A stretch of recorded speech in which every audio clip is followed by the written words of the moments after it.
Hello. Beautiful day to be inside. This is to sync in the audio to my microphone. I currently have a little microphone on my knee so you can hear me better. You're welcome. Today we meet from the beautiful country of Slovenia. I actually forgot where I am right now in Slovenia, but it's supposed to be one of the biggest cities. Let me check for a second. Well, here it says Vojanšnici. That's probably not it. Found it. Maribor. I don't know how you're supposed to pronounce that, but we actually just drove here from Venice, Venezia. And here is the postcard to prove it. You clicked on this video because you want to know how I stay calm in difficult times. And what I am about to share with you today might seem like the best thing you've ever heard in your entire life, but it also might seem like something you intuitively already know. So you're in this video to get some information. Let's give you some information. Put glasses so I sound a little bit smarter and you take me a little bit more seriously, because what I'm about to tell you, it can definitely help you if you apply it to your lives.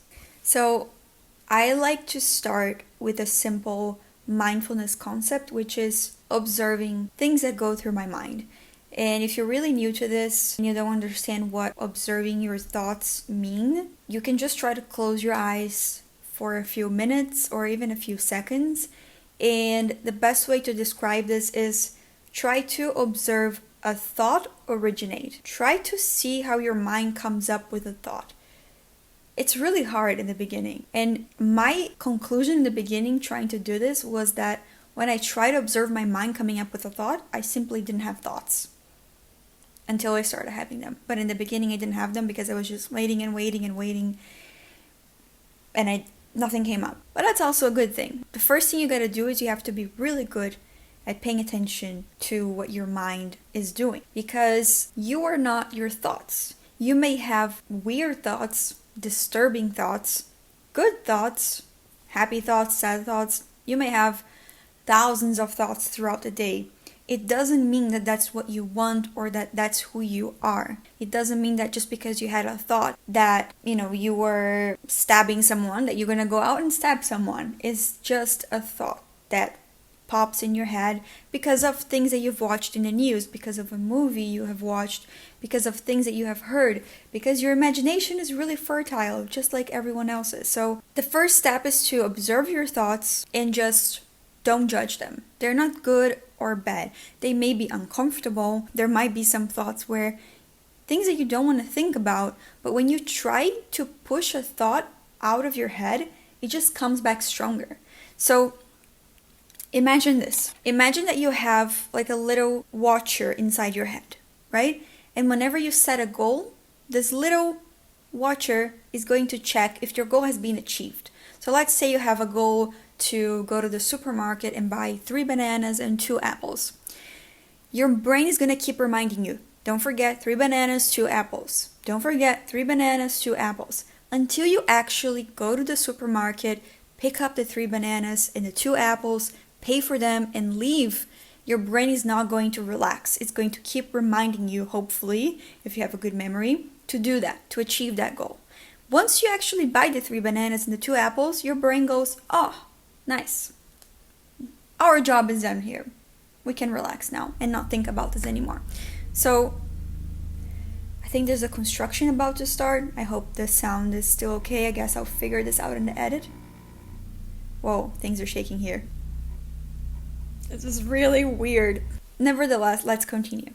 So then your brain goes, oh, nice. I can relax now and not think about this anymore. But now let's imagine that you have a goal to not think about the pink polar bear. Don't think about the pink polar bear. Your brain is going to go, okay, we have a new goal to not think about the pink polar bear. Maybe you actually stop thinking about the pink polar bear for a while, but then your goal-oriented brain is going to remind you like, hey, did you stop thinking about the pink polar bear yet? You actually weren't thinking about it, but because you have a goal not to think about it, your brain comes back to remind you not to think about it, and when he does that, you actually think about it. So that's why when you try to not think about something, you end up thinking about it more and more. The best thing for you to do is just to go, oh, okay, The pink polar bear is there is harmless because it doesn't mean I'm going to actually manifest a pink polar bear right in front of me right now. That's not how things work. So it's just a thought. Let it go or let it be there for as long as it needs, and then it will eventually just go away because it's not important. When you say think about it or don't think about it, you're actually putting more importance to the thought. You're putting like an alert, like this is important, let's pay more attention to it. And if it's something bad, you're putting attention in something you actually don't want to call in more attention for. So I hope this makes sense and it's not too complicated to understand. So going back to my first step, which is to pay attention to your thoughts without criticism, without judgment, because repeat after me, we are not our thoughts.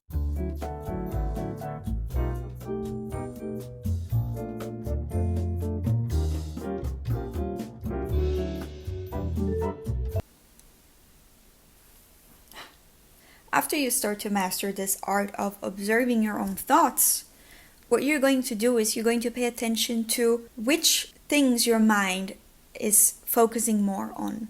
And I like to think that there are 3 levels of things that we can think about. That's how I like to divide things. So I like to divide all of the things that I think about in 3 ways. Number 1, things that I have full control over. Number 2, things that I can influence.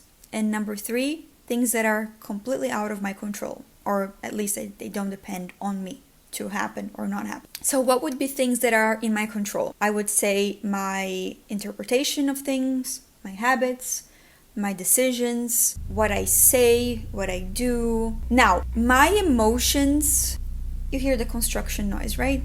I would say that my emotions and my thoughts are not under my complete control, but I can influence them, because I can't exactly click a button and say stop being sad or become happy right now. Like, it doesn't work like that. Just like I can't click a button and say stop thinking about this or start to think about that. You know, you influence your thoughts and you influence your emotions, but you don't exactly control them. They're very much under your influence, but if you start to think that you have to control your emotions and your thoughts, you're probably going to have a really difficult time and get really frustrated because it doesn't work like that. So how can we influence our emotions and thoughts? Probably making good decisions, living accordingly to your values, telling the truth. You're going to feel a lot better. And if you do things that you believe are right, you're probably going to feel a lot better about yourself and have a lighter conscience, let's say, or a clean conscience. And the other way of doing this is trying to understand what something means to you. There are a lot of times that we encounter problems in our lives, very serious problems. But sometimes those problems bring about something good. It's not always, but they can bring about a nice change sometimes, you know, or a new challenge that makes you grow in different ways, that makes you feel proud of yourself. But when you're facing that challenge, that's not something that goes through your mind. Usually you just think that this is the end of the world, that nothing is going to work out anymore, this is it, you've failed. And when you let your mind be consumed by those kind of thoughts, and you forget that you've faced difficult things in the past, and you have a lot of great things today because of those challenges, when you forget about that, then you're definitely feeling really, really bad for a long time. So remember that it's okay not to feel great, because like I said, we don't control our emotions, but your emotion, purely your emotion, lasts somewhere between 20 minutes to half an hour. Anything more than that is because your mind has been feeding into those negative thoughts, into those destructive thoughts, and you just keep feeding that negative emotion. If you just allow yourself to feel angry, feel pissed off, feel sad, whatever it is, without having to put a meaning to the emotion. Like when I'm mad, I'm like, I just feel like punching something, and I just punch my pillow for 5 minutes, whatever it is. Or if I'm sad, I just cry. What a revelation. But a lot of people don't allow themselves to cry when they're sad. They think they shouldn't cry. It makes them weak. It doesn't. It's an emotion. It doesn't define who you are. It's just a human emotion. So just allow your body to express that emotion that is coming in for those 20 minutes to half an hour. Hopefully alone, because if you express your emotions, like let's say you're angry and then you yell at someone when you're angry, you're probably going to regret that. So just try to take a few minutes for yourself. Say, I'm pissed off, I need to be on my own right now. Take a few minutes, be on your own, do whatever you gotta do, take a shower, I don't know, let the emotion pass, and then come back, and you're gonna feel a lot better, I promise you. But don't sit there ruminating those thoughts. That's what actually makes you feel worse in the end of the day. So, emotions are normal. Let's call them uncomfortable emotions. Uncomfortable emotions are normal, just like really comfortable and happy emotions are also great. And uncomfortable thoughts, they're also part of life, but we don't control that. So we influence that. So that's what I want to get to. We control the present moment and things that we can do, right? We influence our emotions and our thoughts, and we also influence our future. We also influence very few people. It's actually so much harder to influence people than we think. And sometimes people that are really close to us can be actually even harder to influence. So I would put even in other people's feelings and thoughts and emotions into the I don't control it category, just because if you live your life trying to control what other people think, like let's say you do things expecting people to appreciate it, or that they will like you back, or that they will do things for you, you're basically spending your time into the things that I don't control category, and you're going to be frustrated most of the time. So I try to do that. I try to separate it into these three categories. Like I said, things that I control, things that I influence, and things that I don't control, which is basically everything else. Like I was saying, other people's actions, thoughts, feelings, interpretations. The past, I don't control the past at all. It already happened. The weather, the traffic, the economy. My influence is so small, and even in the economy, that I would just say that I even don't control it at all. So now that you have this 3 levels laid out, I want to ask you this question. Where do you think that you spend most of your time? In which category? In which level? Do you spend most of your time thinking about things that you control? Or do you spend most of your time thinking about things that you only influence or even don't control at all? Pause the video right now, take a minute, and just try to observe your mind over the past week. Were you thinking mostly about things that are in your control, or things that you only influence or don't control? And try to make it a little percentage. For example, I spend 20% of my time thinking about things that I control, only 50% thinking about things that I influence, and then 30% thinking about things that I don't control at all. So just try to divide that and observe it, and pause the video if you want. Now that you came back and you have your little numbers, I hope you did that. Try to also observe, how did you feel for most of your week? Were you mostly excited? Were you mostly frustrated? Were you feeling confident? And see how that relates to the areas that you've been focusing on. Because I assure you that if you spend most of your time thinking about things that you don't control at all, you probably felt mostly anxious or even frustrated. But if you spend most of your time thinking about things that you do have complete control over, I bet you felt more confident and satisfied with yourself and with your life. Because I know that there's not a lot of things that we control, but if you spend, let's say, 80% of your time thinking about those things, and then you're actually able to change so much more in your life and make so many more things happen. This is the way that I stay calm through challenging times, through difficult times, because when everything seems out of control, I try to target the one thing that I can do, even if it's so small, because your brain literally needs to have something in your control. So the more you can focus on things that are in your control, the better you're going to feel. But what happens is most people spend time watching the news, even if it's like Facebook or Instagram news. And, they watch news over things that they have no control over.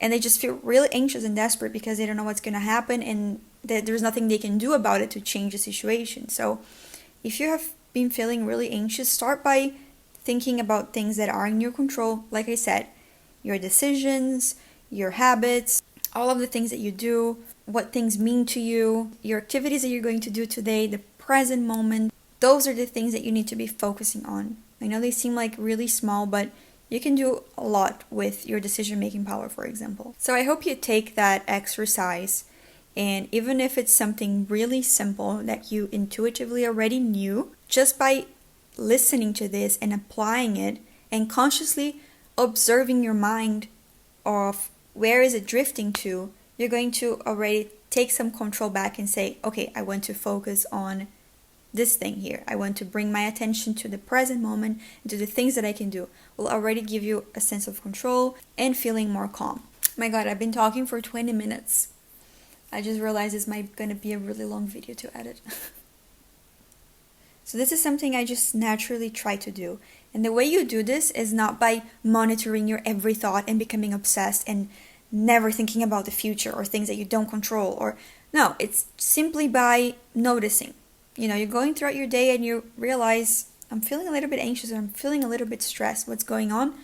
Just take a moment to look inside your head and say, what am I thinking about?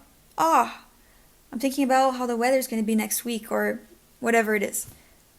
I have no control over that. So I'm just going to gently bring my attention back to what do I have to do in the next 10 minutes. So I just hope you start to gently, without judgment, observe your mind. Where is it drifting to?